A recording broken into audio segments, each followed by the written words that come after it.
multiple environments on in our desktop. That's one level of virtualization. The other level is you take your desktop code, put it on the server, right? So you can really, if you really have like a blade server, you can really have a 1-for-1. That means you have 100 blades, you can really have 100 loads. So that's really a physical one-to-one mapping. So your desktop really is just a remote thin client, right? The next level is really where you run the virtualization software and create multiple virtualized machines, and you really have used the desktop to really access the virtualized machines, and you have applications running on that. That gives you better utilization than the 1-for-1, right?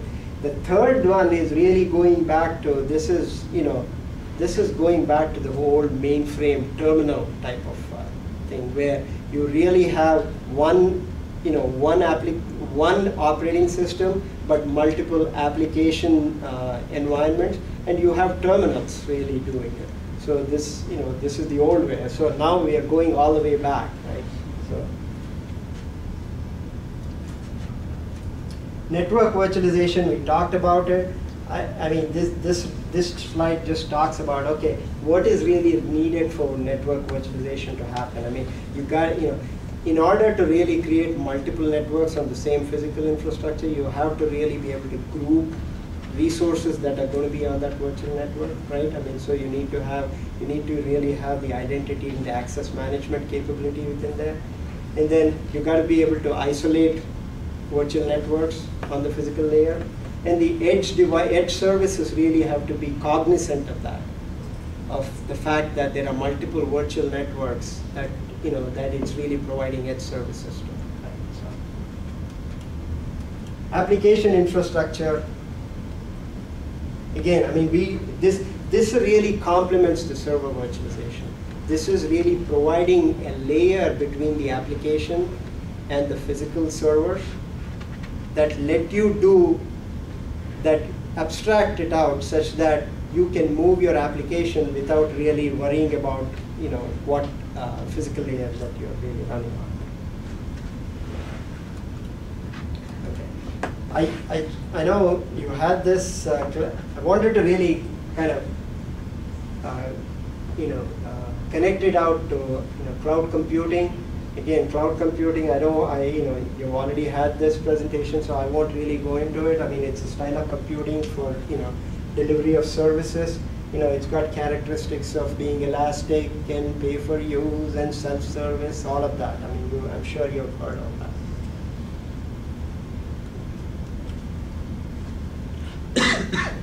Right, I mean, we talked about virtualization. Virtualization really, as a cloud provider, you can really provide different types of services, from the cloud, right? I mean, you can provide infrastructure as a service, platform as a service, where you really have, purpose-filled systems being made available to the users.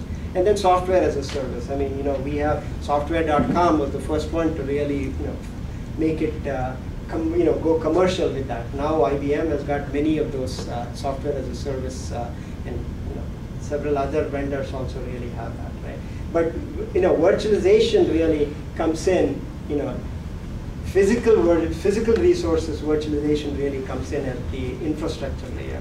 You can really look at, application layer virtualization, playing at the software as a service layer.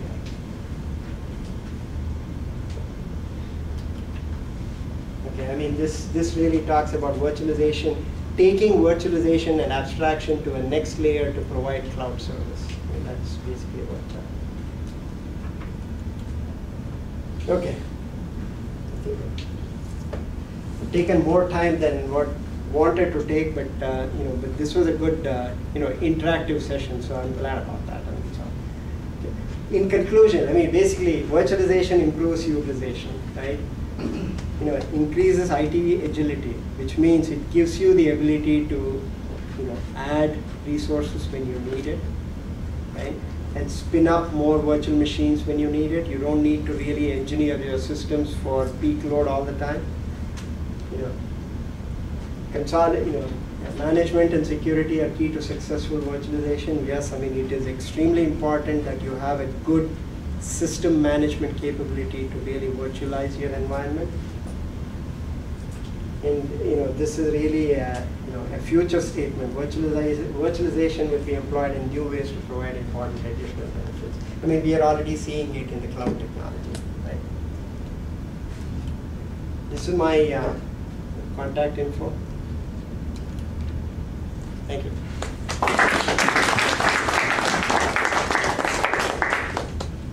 Thank you, sir, for the speech. It's been a very informative speech. Question. Sorry, what has a question? Sorry, one simple question. Sure. Are there any firmware-based virtual servers which are scalable? Firmware-based virtual servers which are scalable. Yes. Okay, ask me the question again. Like, I don't want to host the virtual images on a operating system. I want to, something like a Cisco router, I can shut down anytime I want, I can boot anytime I want, and the servers and the virtual images won't crash. I don't have to maintain, something like a live CD. Mm-hmm. Is there any virtual server or any vendor who is providing that as of now? So there is a standard for virtual images that is coming out. I don't know if that really answers your question, but there is a standard called OVF that people really are now putting their code out in. So you can really, what you can really do is to create a virtual machine and load the image on top of that virtual machine and save the whole thing as a standard image that can be interpreted by multiple vendors. Is that? Yeah, I guess not. Know, it's very difficult for me to explain. You know the GPS, how it works, right? There is a base OS, it's in firmware, and there is this GPS software. When the firmware boots up, it just points to that file and it picks up the maps and things like that. So something on those lines for the virtualization. There is a base firmware and there are images like maybe Windows, Linux, Solaris, things like that. So it will pick up. And what I am trying to look at is that there is very, very less maintenance. So if I bring that machine up, it just serves maybe a web browser or some ODBC, JDBC, something like that. It can write to a database, but as such, the OS itself, I don't have to maintain. You're talking about an appliance like appliance. like multiple appliances, like multiple, but that's again like it comes like a issue because like these all softwares you're saying Windows, Unix and Solaris are like they're provided by different companies. I can't build images. Right. I think that would be there, like because if the manufacturer has the licensing from all the companies, they can just create those appliances in the bigger EROM or something like, and then like push it through like so. Yeah. We actually, now I think in IBM we have an appliance called WebSphere Cloud Burst. What it really does is it has the ability to really spring up a WebSphere based virtual machine on either VMware or P or or even ZVM. So it keeps the image, including the operating system. So that image really is, it's got the operating system, it's got JVM, it's got the WebSphere application server and your J2EE application and any monitoring and other applications that you want to load as a software stack as one single image. And you can really say, and you point to